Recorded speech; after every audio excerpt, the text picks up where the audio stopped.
It kind of reminded me of that kind of hilt. Number 3. The other souls that go here are either writhing in torment, pasteurized, or eager. Every soul that goes here is fed a slightly different narrative by the visions inflicted upon it. Some souls are convinced that this is the way to the divine afterlife. Some need to be beaten and subdued in order to be consumed by force. A sort of glorified tenderizing process. Number 4. Not only can the entity produce static realities to traverse, but it can also create adjuncts that play a more active role in tenderizing the souls trapped in the entity's grip. Sorry, not gripped. This is like I'm guessing this is like the mirror. It's trying to say like the mirror harpy probably is a part of this, or that mirror creature that we had to face during the maze, and maybe those. What is it called? Oh, there's another one. There was other ones that were like. I don't know what their models were exactly because I breezed right through it. But it was like, but they sounded like zombies, so it could be like those things that are the adjuncts. Maybe, I'm not quite sure. Maybe all of them are adjuncts in a way, but those ones may have just had the name itself. Whatever the souls who are trapped by the entity perceive, one thing remains true: they are always consumed. Cool. And charred infiltration plans is this one. I successfully mixed a polymorphine potion. Now I just need to establish direct contact with a host. Bruma Castle. Someone there that is not interesting. It doesn't attract prying eyes. Once I capture my disguise, I can plant my hex, and the rest will be history. If I can stupefy the minds of the local authorities, then I can continue my work unhindered. The rest of this document remains charred. Stupefy is a weird word to put in this situation. I don't know. Anyway. Orb of Exanimation. Analysis. My expedition into Akivir, was perilous, but well rewarding. Sorry, I'm so used to saying Akivir that as soon as I see an I there, I still want to say Akivir, but it's Akivir. I uncovered an object of immense power, the Orb of Exanimation. As its name suggests, the orb possesses incredible reanimation abilities. Furthermore, it doubles as a soul gem, and seems to have a will of its own, as it can choose who to extend its influence on. Its soul-carrying capacity is equally immense, seemingly immeasurable. It also contains an entity that I've come to call the Pale Entity, which the orb seems to have a commensalistic relationship with the entity. As I cannot determine if the entity is truly trapped or has any desire of leaving, I suppose if its hunger can't be sated, then it will become restless. It is the perfect instrument for my future ascension and domination. I'm sorry if you heard that from... I'm sorry if a loud background noise happened. My apologies. Anyway. Oh, this is such a cool journal. Or diary, sorry. Wonderful. I can't read it. Oh. Dearest Diary, it is my destiny to become a powerful warlock. I will dominate the coldness of the world and banish cruelty forever. The starving girl you sought to destroy has been reborn from the ashes, and she will take her throne. Her accord will be legendary. I will spit in the eye of the world, and I will ascend past it. I hold on to these words, for they are some of my first written. The plan is set. My life's work come to fruition. I have finally located the Orb of Exanimation, and it comes with a surprise captive. That should pack an interesting sting. Now I must find my hub of operation, somewhere with a fresh crop of tentable souls. That somewhere obscure that I can bide my time. The end goal is in sight now. And it seems I've been blessed with the perfect final piece to this puzzle. A brave little interloper has successfully survived many trials, and something oh so interesting happened. When they fell from that trestle bridge, they died. But the orb breathed life into them. Not as shambling undead, no, but as a living once again. Such a strange phenomenon has left me astounded. It sapped the orb's power, almost to dormancy. I'm going to need to cook up something quick to resuscitate it. My little angel is on their way here. I can feel that they'll make it. With the orb's blessing having been bestowed, I need to play this very carefully. I'll invite them in, and the final puzzle piece will fall into place. I will use them to siphon the power from the orb and complete my ascension to lichdom. And that's it for those ones. Alright, so the final one, the Arnscar family. This book contains a collection of evidential articles relating to the disappearance and involvement of the Arnscar family as the events that took place 100 years ago. So this one's really weird because this one you got to collect it throughout the journey. So from like, I think it was like chapter 3 to like chapter 9 kind of thing. Technically at the end of chapter 9. So yeah, this one's a bit weird. Anyway, let's go and collect. Let's go see what we got. So dusty scrap of paper. Those beasts attacked us and we're now separated. Ulrin is still in that house somewhere, and Mother and Father have fled somewhere gods only know. I got diverged out the front door, and as soon as I stepped out, I was chased into the forest by a crazed man. I seem to have lost him. I stumbled across the entrance to my father's mine. Hopefully someone inside can help me. I can hear screams echoing here too. What is going on? Everyone seems so crazy. A few of those lunatics chased me through a narrow corridor across some tracks, and now I find myself at a dead end. The only way left to go is to try and balance myself across the rail trellis. God save me.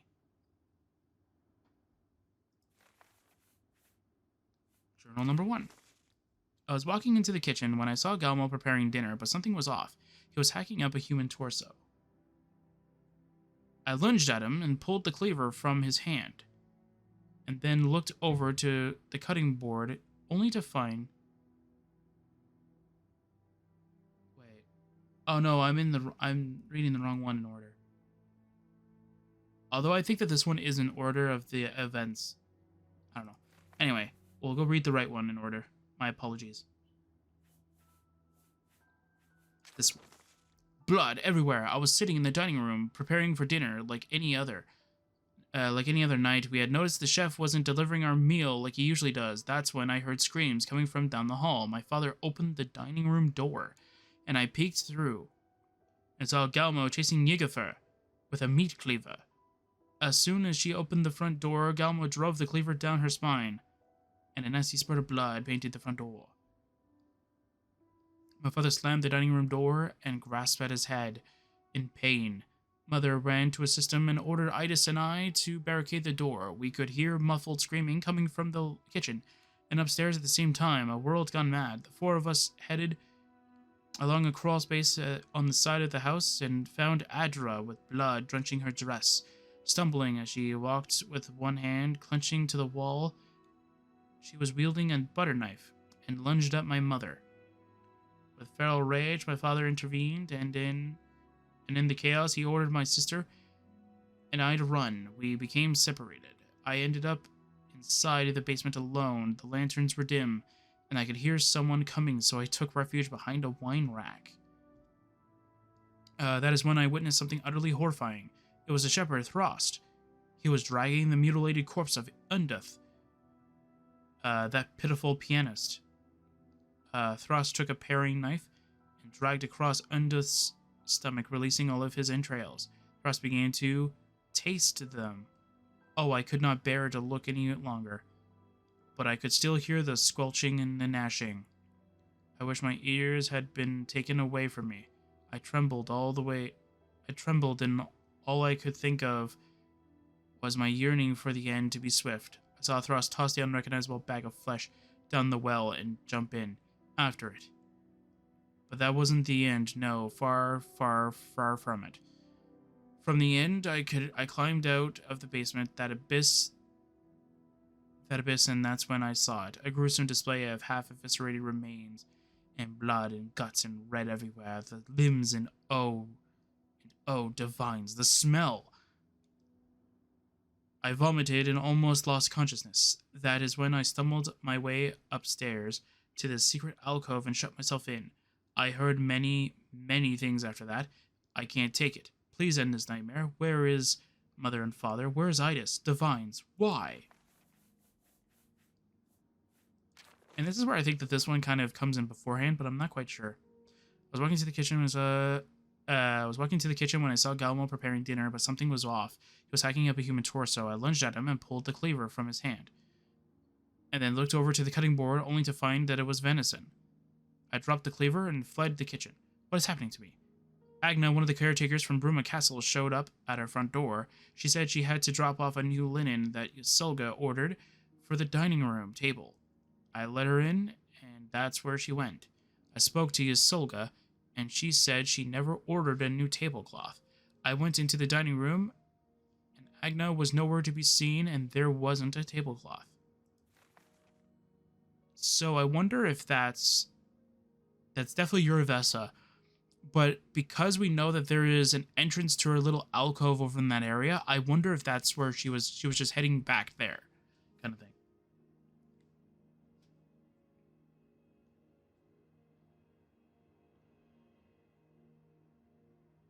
All right, so let's see if we can find another one of the Arnscar family.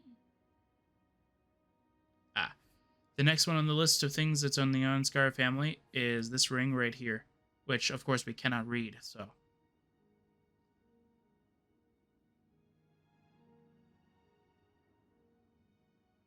Was it actually, like, 3 books? Let's see here. 1, 2. Yeah, I guess, okay, so that we just got number 2 then, okay. I've been experiencing some strange things here on the estate. I've decided to record them in this journal to clear my mind and try to make sense of all this. Today I was reading in the library, and all of a sudden I experienced an ear-piercing hum. The hum lasted for several minutes and left me in a headache. It was a horrendous sharp but low tone. I asked some of the servants about it, and they looked at me puzzled. I asked Jatina, but she didn't hear it. A few days had passed, and something else has happened. I was in the basement to get a bottle of my favorite wine when I heard Aldrin call out from the other side of the room. When I went to answer the call, to my surprise, nobody was there. In fact, Aldrin and Jatina went into Bruma today to pick up some bread and sundries. What is happening? I feel like I'm going insane. I see so many horrific images, and I can't get them out of my mind. If I lose my sanity, you all to know that I love you very, very much. You are the greatest family I could ask for. And that is it for all of them. Now, this is where I would kind of teleport out, but I think... Oh, no, wait, yeah, okay. Never mind. Always a pleasure. Go back. How did it go? Explain. She was all the way at the bottom? A mage? My friend, your story is legendary. What's more is, I think the others around here are starting to believe me. Thank you for shedding light on my father's disappearance. I felt like a crazy man for so long, my words falling on deaf ears. But someone has finally ended the shadow that has plagued the county. Thank you, I will spread your story to everyone. I am also to announce that I've convinced the Countess and the Captain to allow me to upkeep the evidence archive. Not a bad retirement gig, eh? Any records you'd like to add to the archive will be rewarded handsomely. Alright, so you have to leave the menu. Be seeing you. Once you're done, talk to him. Go, evidence. What have you found? Ghost eater. Fantastic, this information will be safe with us. Evidence. Huntsman. Sure. Many people will be glad to know that the truth about this. Okay, evidence. Purvest on the orb. I'll add it to the archive. Thank you. Evidence. Ghouls. All of those people. It's a shame, really. My father was probably one of them. Probably. An Arnscar family. At least they are at peace now. And you can just do that and just click farewell. Done.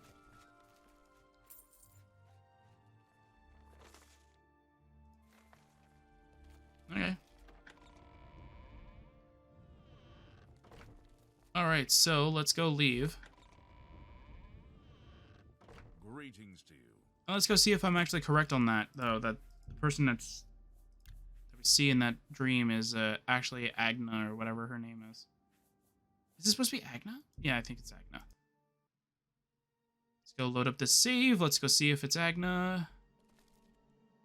I'm gonna go do this just so that we don't get anything wrong with our character. All right, perfect.